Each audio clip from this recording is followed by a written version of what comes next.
এই দেখো আমাদের ডানকুনি স্পোর্টিং ক্লাবে এটা করেছে, কত সুন্দর করেছে দেখো।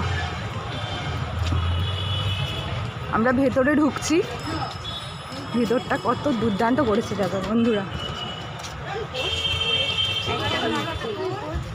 এই দেখো এটা পুরো কাঁচ দিয়ে করেছে, এই সাইডটা বাঁশ দিয়ে করেছে।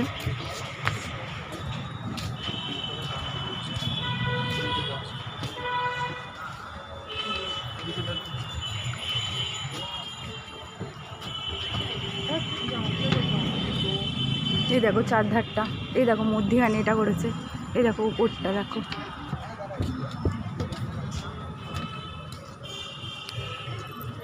আমরা ভেতরে যাচ্ছি, সাইডটা উপরটাও কত সুন্দর করেছে দেখতে পাইছো, এই দেখো মন্দিরটা।